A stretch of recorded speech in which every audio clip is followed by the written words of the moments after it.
Welkom bij deze instructievideo over de PPS-innovatiesubsidieregeling zoals deze vanaf 2024 wordt uitgevoerd bij Health Holland. In deze video nemen wij u mee in de uitgangspunten en basisvoorwaarden voor het aanvragen van de PPS-subsidie. Deze video wordt gemaakt omdat vanaf 2024 de PPS-regeling is vernieuwd. Onder deze nieuwe PPS-regeling gebruiken we de term PPS-subsidie. Onder de oude versie van de PPS-regeling hanteerden we de term PPS-toeslag. Hiervoor starten we met een introductie over Health Holland zelf. Health Holland is het uitvoerende bureau en de brandname van de topsector Life Sciences and Health. De Nederlandse Life Sciences and Health topsector is een van de 10 topsectoren in Nederland en onderdeel van het missiegedreven topsectoren- en innovatiebeleid.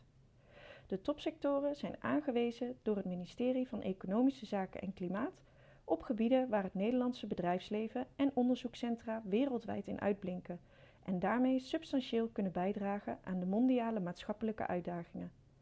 Topsector Life Sciences and Health maakt zich als coördinator van de uitvoering samen met publieke en private partijen hard voor de economische kansen van het maatschappelijk thema gezondheid en zorg van het missiegedreven topsectoren- en innovatiebeleid.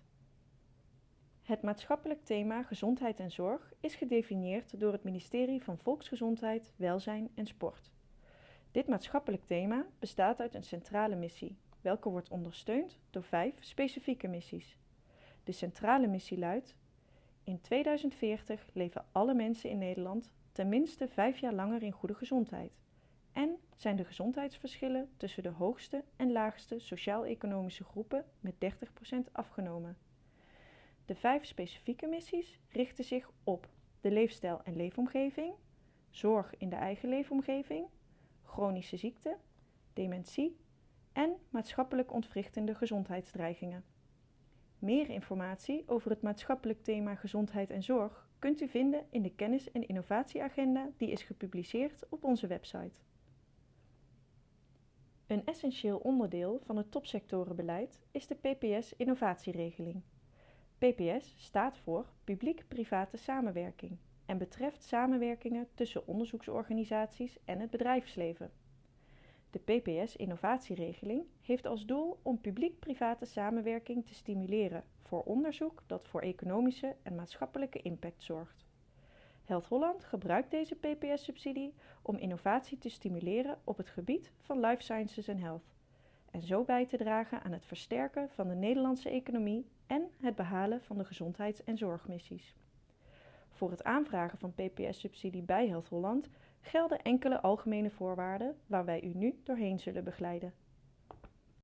We starten met enkele praktische voorwaarden die bij alle subsidieoproepen van Health Holland gelden.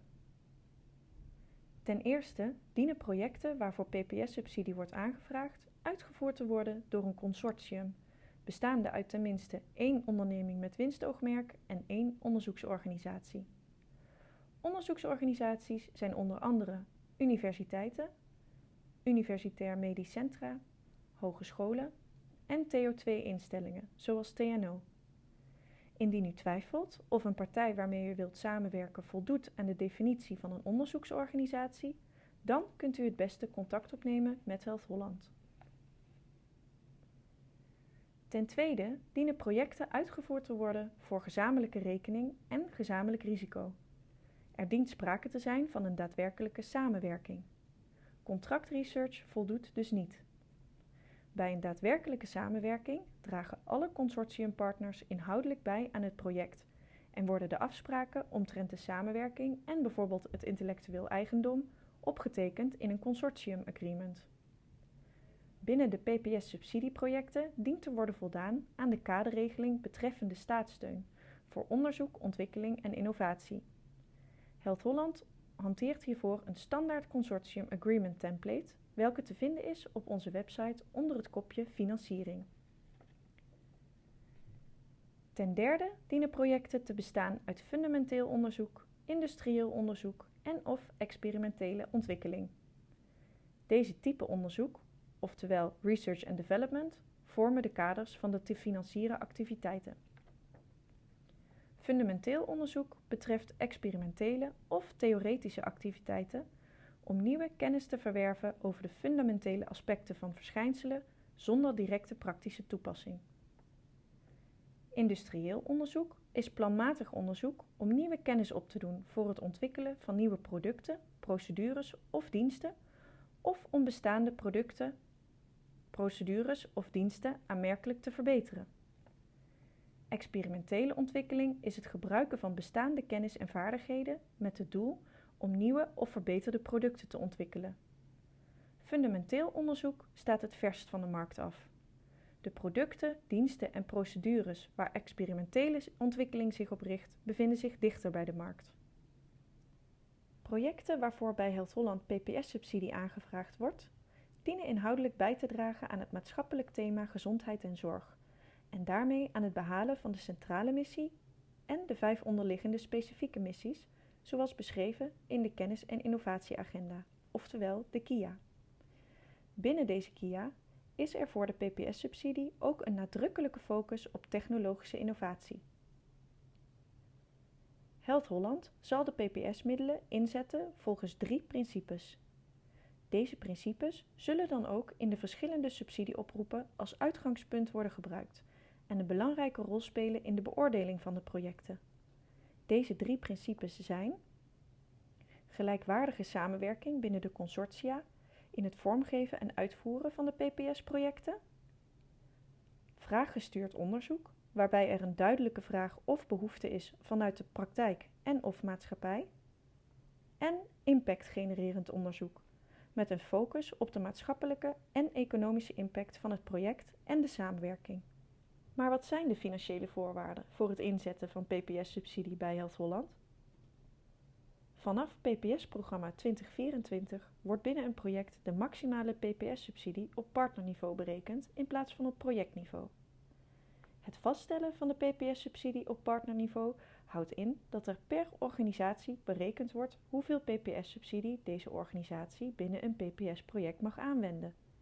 Het aan te wenden percentage PPS-subsidie wordt berekend op basis van de eigen subsidiabele kosten van een organisatie binnen een PPS-project. Dit zal straks worden uitgelegd middels een rekenvoorbeeld. Daarnaast zijn de financieringspercentages voor fundamenteel en industrieel onderzoek gelijk. Er zijn wel aparte financieringspercentages van toepassing voor experimentele ontwikkeling. Zoals weergegeven in de tabel, mogen onderzoeksorganisaties binnen een project bij fundamenteel en industrieel onderzoek maximaal 70% van hun eigen kosten financieren met PPS-subsidie. Bij experimentele ontwikkeling mogen onderzoeksorganisaties maximaal 60% van hun eigen kosten financieren met PPS-subsidie. Het Nederlandse MKB mag binnen een PPS-project bij fundamenteel en industrieel onderzoek maximaal 60% van hun eigen kosten financieren met PPS-subsidie en bij experimentele ontwikkeling maximaal 40% van hun eigen kosten. Andere partijen, zoals grote bedrijven, buitenlandse MKB, Nederlandse en buitenlandse overige partijen kunnen zeker meedoen en worden ook gestimuleerd om deel te nemen in PPS-projecten. Echter mogen zij voor hun eigen kosten geen PPS-subsidie aanwenden.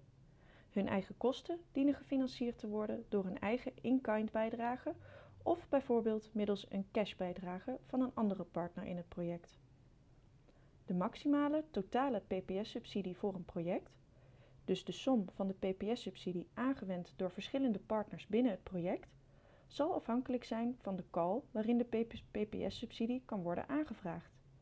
Raadpleeg per call de calltekst voor de specifieke voorwaarden over de hoeveelheid PPS-subsidie die er binnen die call per project maximaal beschikbaar is. Naast de maximale PPS-subsidie die per PPS-project aangevraagd mag worden, gelden er ook cofinancieringsvoorwaarden. Zo wordt er cofinanciering vanuit de onderzoeksorganisaties en vanuit de ondernemingen binnen een PPS-project vereist. Deze cofinanciering, ook wel de minimale benodigde bijdrage genoemd, is vereist op projectniveau. Onderstaande tabel toont deze minimale benodigde bijdrage voor de onderzoeksorganisaties en voor de ondernemingen. De onderzoeksorganisaties dienen onafhankelijk van het type onderzoek gezamenlijk binnen het project minimaal 10% van de totale projectkosten bij te dragen.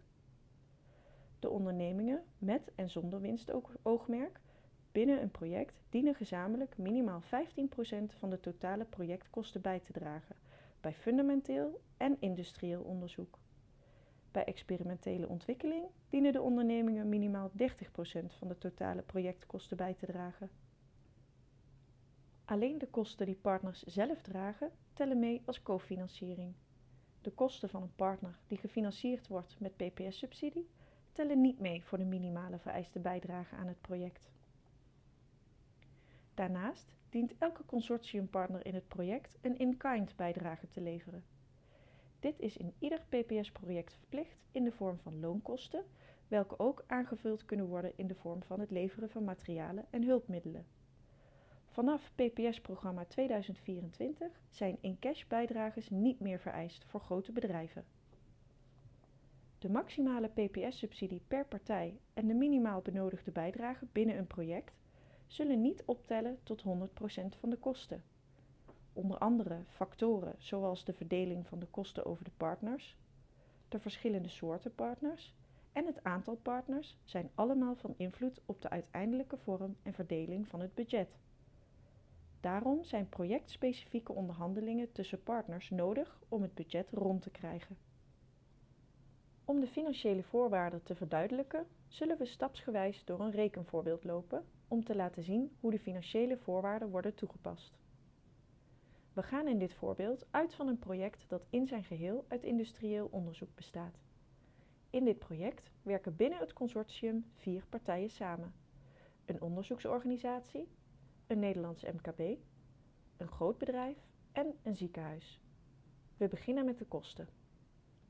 De onderzoeksorganisatie maakt €500.000 aan kosten. De Nederlandse MKB-partij €150.000, het grote bedrijf €250.000 en het ziekenhuis maakt €100.000 aan kosten. De totale projectkosten zijn dus €1 miljoen. De onderzoeksorganisatie mag maximaal 70% van hun kosten financieren met PPS-subsidie. Dit is op basis van hun kosten maximaal €350.000 PPS-subsidie. De Nederlandse MKB-partij mag maximaal 60% van hun eigen kosten financieren met PPS-subsidie. Dit komt uit op maximaal €90.000 PPS-subsidie. Het grote bedrijf en het ziekenhuis mogen geen PPS-subsidie aanwenden. De totale maximale PPS-subsidie in het project komt daarom uit op €440.000. De onderzoeksorganisaties binnen een project dienen minimaal 10% van de totale projectkosten bij te dragen. De totale projectkosten zijn €1 miljoen, dus onderzoeksorganisatie X moet in dit geval minimaal €100.000 bijdragen. De ondernemingen, in dit geval de Nederlandse MKB'er en het grote bedrijf, dienen gezamenlijk minimaal 15%, dus €150.000 bij te dragen. De financiering tot nu toe, dus de maximale PPS-subsidie van €440.000 en de minimale bijdrage samen, telt op tot €690.000. Dit betekent dat er nog €310.000 aan kosten openstaat, waarvan de financiering door het consortium in onderhandeling zelf in te delen is. In dit geval kwam er uit de onderhandelingen dat het grote bedrijf €50.000 in cash gaat bijdragen. Deze cashbijdrage kan worden gebruikt om de kosten van andere partners te dekken.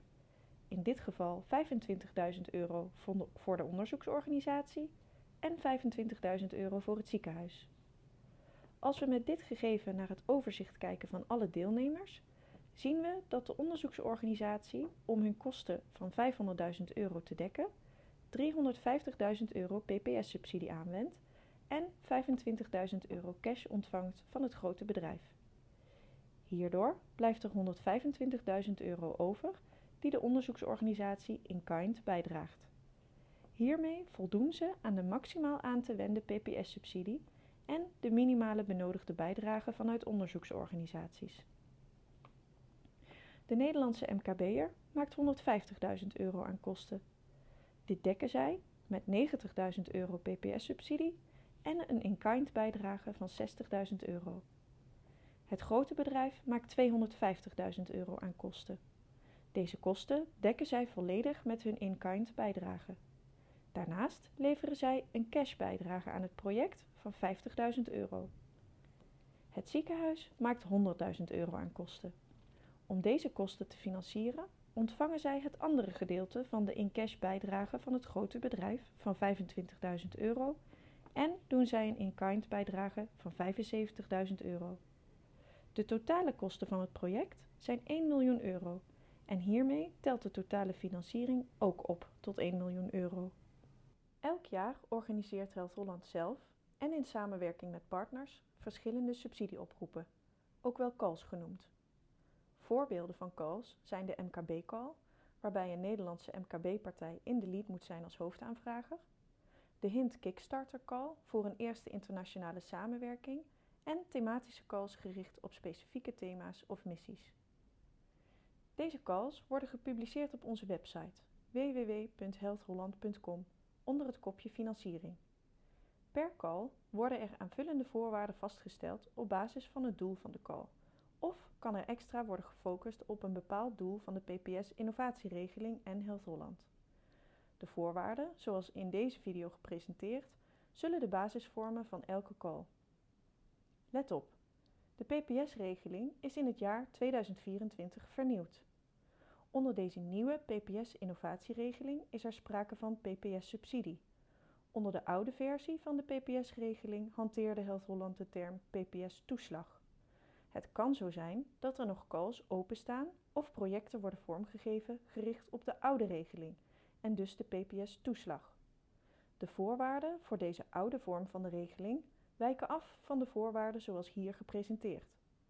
Indien u twijfelt of een call onder de oude of nieuwe PPS-regeling valt, kunt u altijd contact opnemen met Health Holland via het mailadres tki@healthholland.com. Bij dit mailadres kunt u ook terecht met al uw andere vragen omtrent de PPS-regeling en de calls van Health Holland.